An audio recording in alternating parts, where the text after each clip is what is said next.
Earlier, we spoke with Washington Post political reporter Philip Bump about Clinton's latest rally and the forum featuring both candidates last night. It was sort of a greatest hits of what Hillary Clinton has argued with a little bit of last night's Commander-in-Chief forum sprinkled on top of it. What she needs to do, she doesn't need to win North Carolina. Mitt Romney won North Carolina in 2012, but still lost the presidency. If Donald Trump matches him in North Carolina, he's not gaining any ground on the Democrat.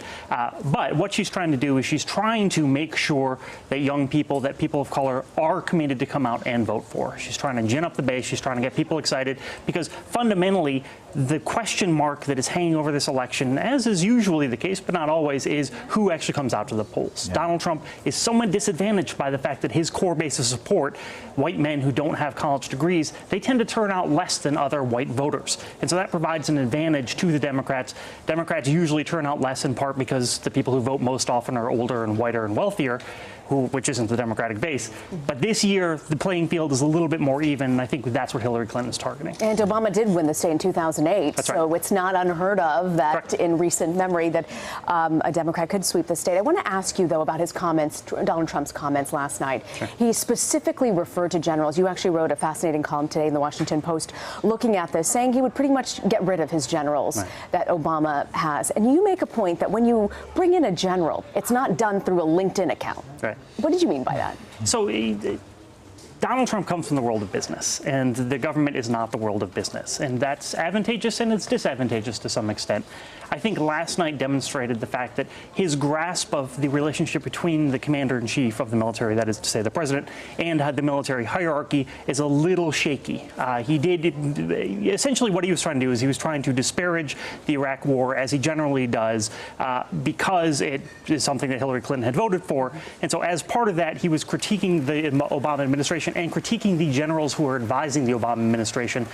And so he said that he would probably disregard input from those generals and maybe even bring in a whole bunch of new generals. And that's simply just not how it works, because the military is a very orderly chain of command and people advance through the ranks. It just the way he articulated that is not an accurate representation. Typically, it's fascinating, though, the military in this election. Typically, the military is sort of an independent entity. Right. And that's what made it so incredible, is there's not politics in the military. But this election cycle on both sides, not just Donald Trump, both sides have really brought out military former generals coming out and advocating on behalf of a candidate. Does this somehow diminish the institution by making it a little bit more political? I don't know that it diminishes the institution, but going back to the point that was made earlier, I think it is still all about Donald Trump. It is about Donald Trump's temperament. Hillary Clinton wants voters to think that Donald Trump is temperamentally unfit to be president of the United States.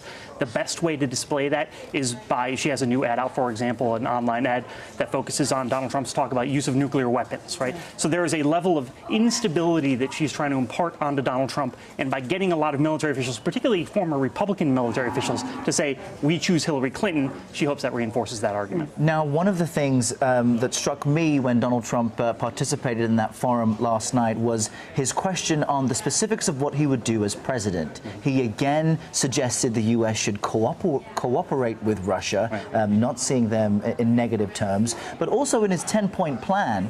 One of the points was within the first 30 days, he'll take the recommendations of his top generals right. and then see what he will do. He'll decide what to keep and what to get rid of. Is that actually a more accurate depiction of how the presidency works, that you have to follow the advice of your military generals, or do presidents then deserve more blame for not taking a more leadership role? It's almost like, which is it? Right. No, it's a fair question, and I think it has been a stumbling block for Donald Trump. Trump has said repeatedly he doesn't want to say he's got this great plan for getting rid of ISIS quickly. He doesn't want to say what it is, though, because he doesn't want them to know.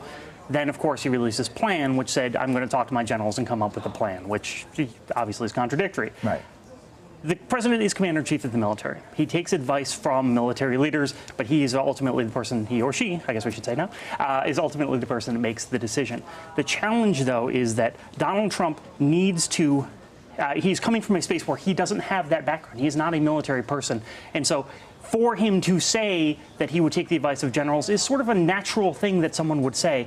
But now he's contradicting a year and a half of his saying, no, I know what I'm doing. And in fact, has said in the past, I know better than the generals. And George W. Bush was famously called the decider, whether you agreed or disagreed with his decisions.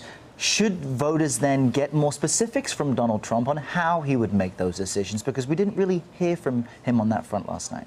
Yeah, I mean, voters should look for whatever they want from their candidates, right? I mean, both Hillary Clinton has an extensive list of details of what she plans to do as commander-in-chief, and a book, which is, I mean, the funny thing about the book is it's such a gimmicky, campaigny thing. It's like, this is all the crap on my website, but now it looks like it's more substantive, right? Donald Trump has less of those details. Voters should demand that those details be provided. Okay, Philip Bump, thanks for joining us as always.